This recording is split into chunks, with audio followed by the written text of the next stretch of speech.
Parfait. Donc, c'est moi qui vais débuter la première moitié de la présentation. Jean va poursuivre ensuite. Le plan, d'abord, d'entrée de jeu, je veux dire qu'on a bénéficié d'une approche hybride pour monter la présentation qu'on vous a préparée aujourd'hui. On a eu du présentiel et aussi des échanges en ligne. Donc, c'est une suite là, de la présentation qu'on va vous faire. Donc, dans un premier temps, je vais tenter de me mettre dans la position d'une gestionnaire de la formation pour vous présenter différentes préoccupations pour concevoir des projets de formation hybride. Donc, je vais vous présenter un peu le contexte général dans lequel je me retrouve, les grandes tendances de formation qui se dessinent, dont je prends connaissance. Je vais aussi tenter de définir l'hybride, bien que ça peut prendre une multitude de formes, et on l'a vu beaucoup aujourd'hui aussi. Je vais aussi voir un petit peu l'articulation présence-distance, c'est sur quelle ligne on peut s'orienter pour faire ces choix-là. Des nouveaux rôles, on en a parlé un peu, on a parlé de Génération C. Il y a des nouveaux rôles autant pour l'apprenant, donc la personne en apprentissage avec toutes ces innovations-là, autant aussi pour les formateurs. Et je pense qu'on doit y penser là, lorsqu'on veut implanter comme gestionnaire différentes formules de formation hybride. On va parler d'efficacité. Bon, on parle de performance aujourd'hui au niveau de la formation. Donc, l'efficacité en formation, comment on peut le mesurer? On va voir que c'est pas nécessairement évident, mais il y a quand même des petits indices qu'on peut prendre pour nous aider.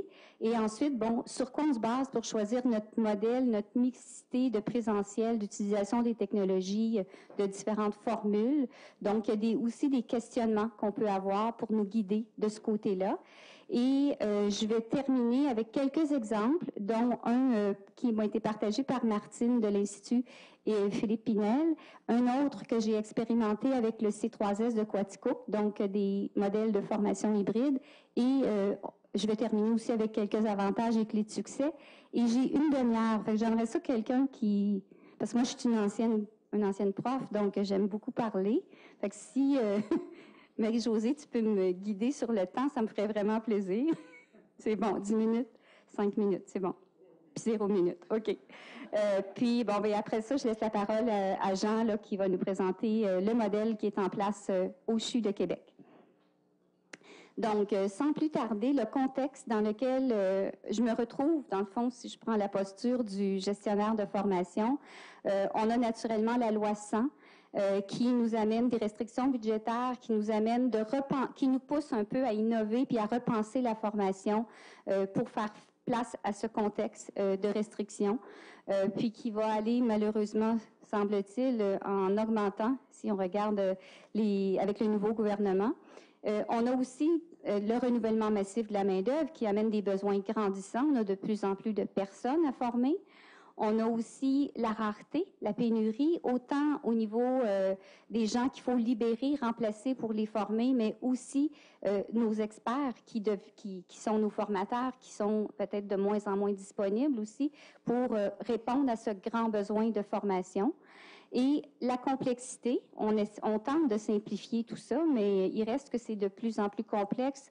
Les situations de soins, les plans de traitement, les différentes personnes qu'on a à rejoindre. On a des gestionnaires de haut niveau, on a des gens qui sont sur le plancher, des préposés à l'entretien. Donc, on a beaucoup de gens à former de différentes façons et on a aussi des savoirs qui sont de plus en plus complexes et de plus en plus nombreux. Fait que tout ça m'amène à un contexte là, qui est qui évolue rapidement et où les technologies, on est heureux, ils nous apportent plein de possibilités. Et là, c'est de voir comment on peut jongler avec tout ça pour répondre à nos besoins. On remarque 3 grandes tendances. Il y en a beaucoup, là, on en a nommé beaucoup depuis aujourd'hui, mais la littérature nous dit que on a quand même 3 grandes tendances qui chapeautent tout ça.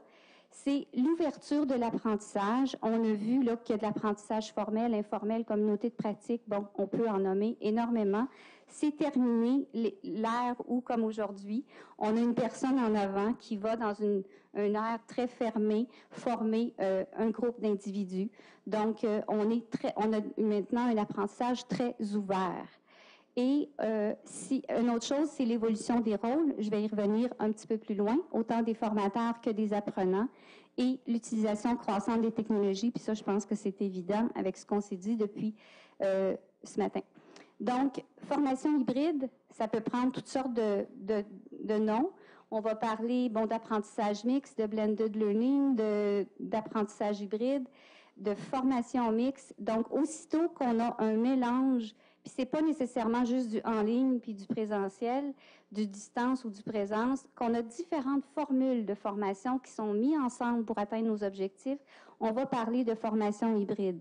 C'est sûr que dans les prochaines minutes, je vais vous aborder plus le mix présence-distance, mais si je fais du coaching suite à une rencontre comme aujourd'hui, qui est toujours du présentiel, finalement, on peut appeler ça aussi de l'apprentissage hybride.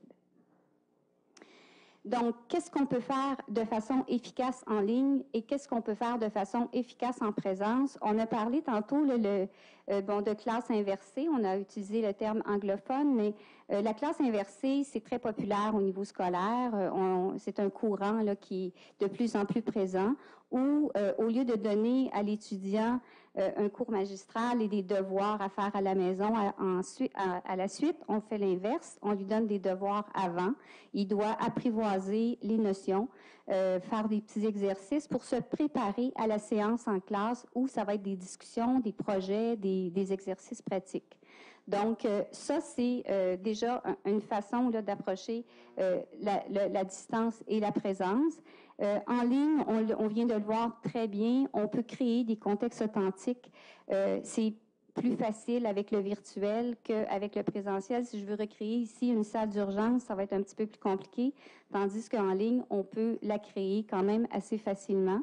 La construction des savoirs, ça aussi, puis ça, c'est une grosse tendance, c'est d'être capable, comme apprenant dans un environnement en ligne, d'être très actif et d'apprendre des choses sans que j'ai quelqu'un qui soit en train de me l'expliquer. C'est plus moi qui découvre du contenu et qui interagit avec le contenu par des quiz, des simulations, etc. Un aspect important aussi, c'est la traçabilité. Si j'ai besoin, comme gestionnaire, de suivre qui a fait quoi, quand, quelles sont les erreurs, les questions qui sont les plus difficiles à répondre, bien, c'est sûr que la formation en ligne me permet cette traçabilité-là qui est très intéressante. La collaboration, bon, ça se fait très bien aussi en présence, naturellement, mais on peut la faire très bien en ligne. On a parlé des communautés de pratique. C'est des exemples, les forums de discussion, les blogs, les wikis. Donc, il y a toutes sortes de façons de collaborer aussi en ligne. Au niveau du présentiel, souvent, on va le réserver dans ce nouveau mode de formation-là pour de l'argumentaire, des discussions, des travaux d'équipe, des cohésions d'équipe, peut-être des jeux de rôle pour développer des savoir-être. Donc, il y a une place pour le présentiel, mais on va l'utiliser de façon beaucoup plus efficace pour ces types d'apprentissage-là. Donc, il y a une multitude de façons de faire de la formation hybride. Il s'agit, dans le fond, d'aller voir c'est quoi la nature des contenus. Est-ce que c'est plus du savoir, du savoir-faire, du savoir-être qu'on a à développer? C'est quoi nos objectifs d'apprentissage? C'est quoi la cible de la formation? Donc, on veut rendre la personne compétente à quoi? Et aussi, naturellement, est-ce qu'on a la possibilité de faire d'implanter les technologies, des plateformes de diffusion, des outils auteurs, etc.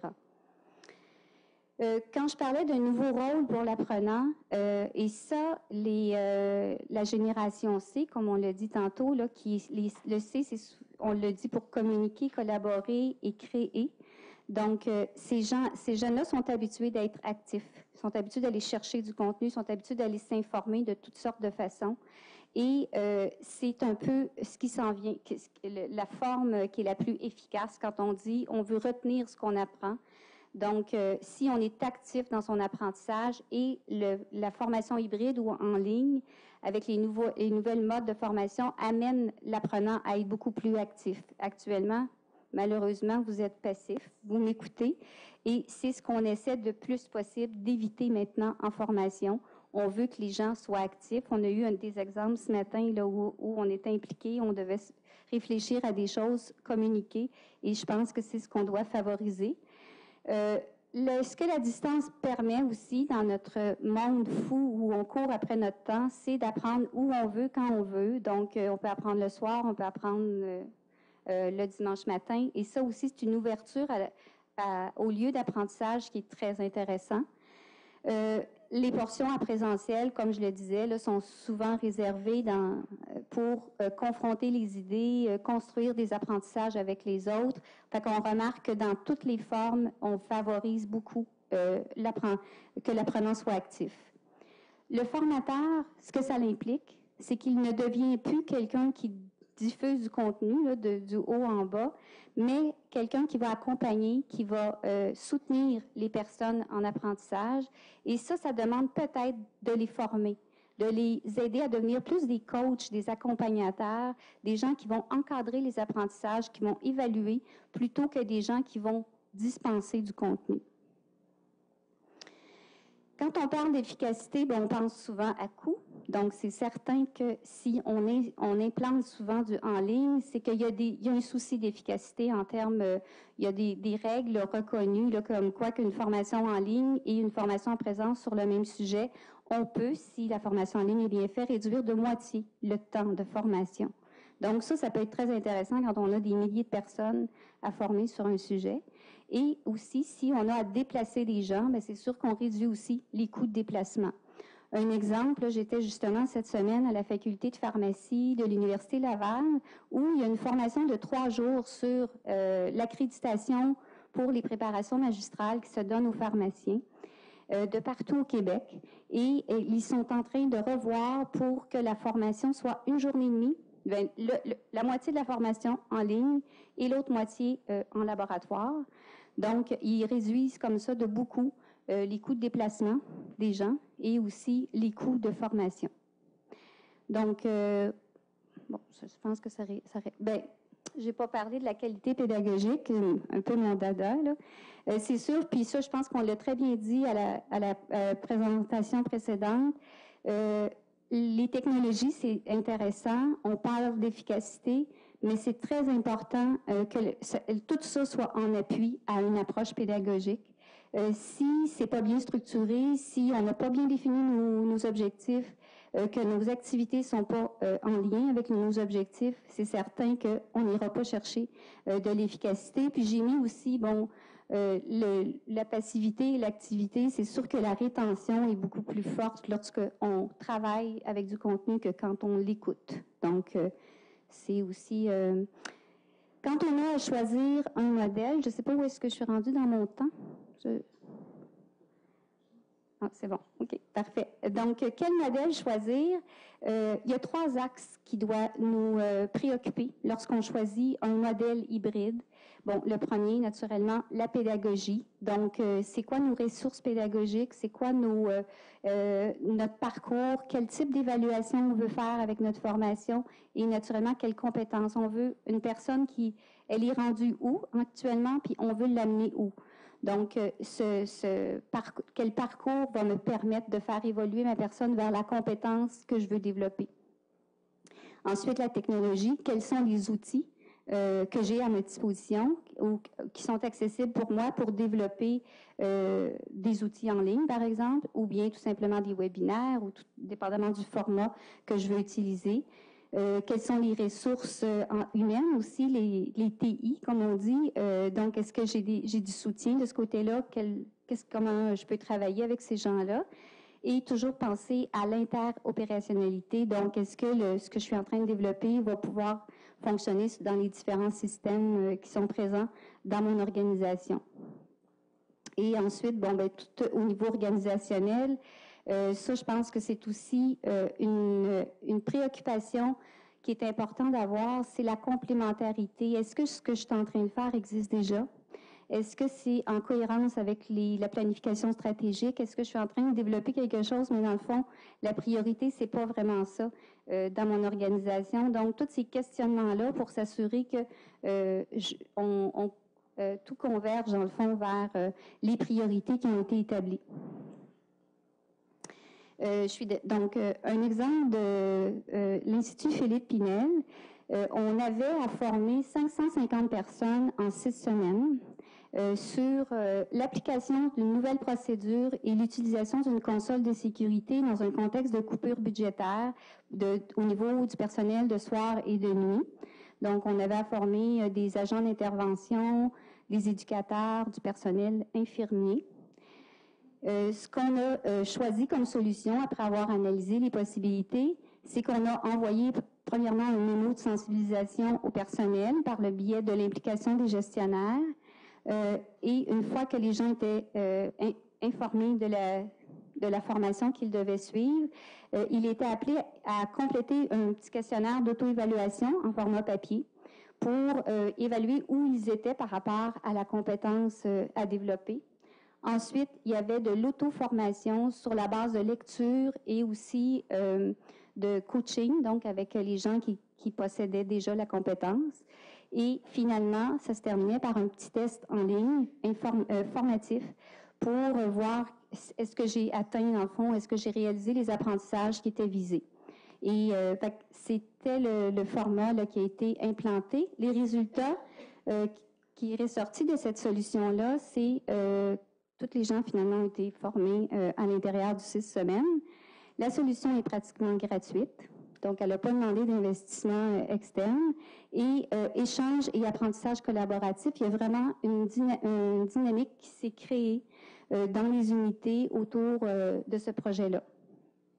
Donc, les clés de succès qui ressortent de ce projet-là, c'est l'accompagnement de la part de la gestion de la formation, l'implication des gestionnaires à tous les niveaux, pour autant gérer les horaires de pratique, stimuler, faire le suivi aussi de qui est formé quand, et la simplicité de la solution, naturellement, et le mix entre le formel et l'informel. Donc, c'est pour cet exemple-là.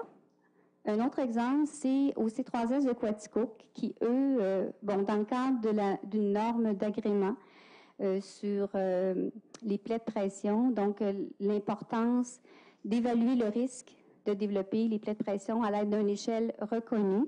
Ce qu'ils ont implanté, donc ils devaient former des infirmières.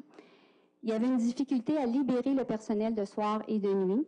Et il y avait aussi une difficulté à recruter du personnel spécialisé, les experts, pour monter cette formation-là. Donc, ils ont opté pour une formation en ligne qui portait sur les plaies de pression, donc en mode auto-apprentissage. Donc, c'est une formation que nous, on a fournie, le lecours.ca, qui est mon entreprise, et c'est suivi de co-développement.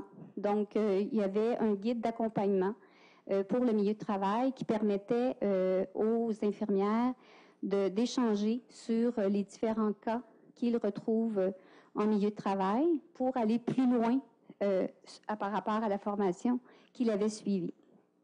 Les résultats obtenus, donc, le personnel clé qui était visé est formé graduellement. Les infirmières sont plus conscientes des risques de développer une plaie de pression et ils sont aussi plus habiles, plus confiants à l'utilisation de l'échelle de Braden, qui était l'objectif de la formation. Et ils ont aussi aimé leur expérience, autant en co-développement qu'en ligne.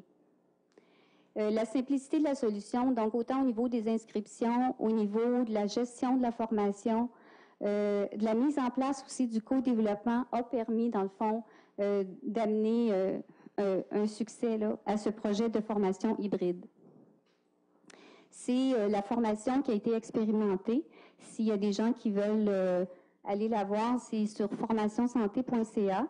Et ça ressemble un petit peu, là, c'est pas aussi évolué que les simulateurs qu'on a vus tantôt de jeux sérieux, mais on a vraiment le dossier médical aussi qu'on peut consulter. Pour un patient, on a Florence qui est notre tutrice virtuelle. Donc, c'est un environnement avec histoire de cas. Les avantages qu'on peut voir à l'intégration d'activités en ligne dans une formule hybride, donc, sont nombreux. Faciliter l'organisation des formations, donc on n'est pas obligé au niveau logistique, salle, libération. accéder à des expertises externes, surtout si on ne les a pas. Libérer les experts des formations récurrentes pour qu'ils puissent s'orienter sur des soins plus spécialisés. Aussi, bon, la formation peut être faite sur les lieux de travail. Il y en a qui favorisent soit l'heure du lunch ou une pause de 20 minutes. On fait un module, par exemple. Donc, ça donne plus de flexibilité. Standardisation aussi de certains contenus de formation. Tout le monde est formé de la même façon. Fait que ça aussi, ça peut être intéressant lorsqu'on veut un changement organisationnel par rapport à une pratique, par exemple. L'apprentissage à son rythme. Une personne qui veut refaire le module plusieurs fois parce qu'il y a des nuances qu'elle n'a pas compris, c'est possible, alors qu'en présence, c'est plus difficile. Il y avait aussi un aspect d'attrait et de rétention du personnel plus jeune, la génération C, qui sont quand même très friands des technologies et qui peuvent y voir quelque chose d'intéressant. Maintenant, quelques clés de succès qui ressortent des rapports, de la littérature lorsqu'on veut implanter autant des activités en ligne ou de la formation hybride, c'est, bon, d'abord se définir une stratégie de formation et de déploiement, placer la pédagogie et les compétences à développer avant la technologie. La technologie devrait nous permettre de faire vivre notre pédagogie et non l'inverse. Impliquer tous les niveaux hiérarchiques. On l'a vu dans le projet de l'Institut Philippe Pinel, l'implication des gestionnaires a été vraiment une clé de succès à leur projet. Assurer une bonne gestion du projet, c'est pas évident de suivre, surtout des projets qui sont quand même assez complexes, donc de s'assurer qu'on a toujours le meilleur équilibre entre les délais, la qualité et les délais, qualité et le budget qu'on a à investir. S'entourer d'expertises variées, parce que c'est sûr que tout ce qu'on a vu aujourd'hui comme possibilité de mode de formation, c'est normal qu'on n'ait pas toutes ces expertises-là. Donc, d'aller chercher de l'aide, de la collaboration pour mettre en place la meilleure solution. Impliquer les TI dès le début du projet quand on a des technologies. Donc, parce que eux sont au courant des systèmes et peuvent vraiment nous alerter lorsqu'on envisage quelque chose qui est plus ou moins possible avec l'infrastructure technologique. Et une chose très, très importante, de jamais oublier le public cible, donc la personne qu'on veut faire progresser, qu'on veut séduire, si on veut, dans notre projet de formation, c'est l'apprenant. Donc, on doit toujours le placer au cœur de nos préoccupations et avoir la meilleure connaissance possible de où il se situe au départ, puis vers où on veut l'amener. Débuter par des petits projets aussi. Je pense qu'on a parlé tantôt de la simplicité d'une solution. Donc, plus notre solution va être simple, va être petite, plus on a déjà des acquis par rapport à la solution qu'on veut implanter, bien, plus ça va pouvoir se faire facilement. Donc, en utilisant, par exemple, des formations qui existent déjà, puis les transformer, par exemple, en programme hybride. Et puis, de toujours faire un suivi, faire évoluer aussi nos modèles. Je vais terminer. Je vais laisser la parole à Jean.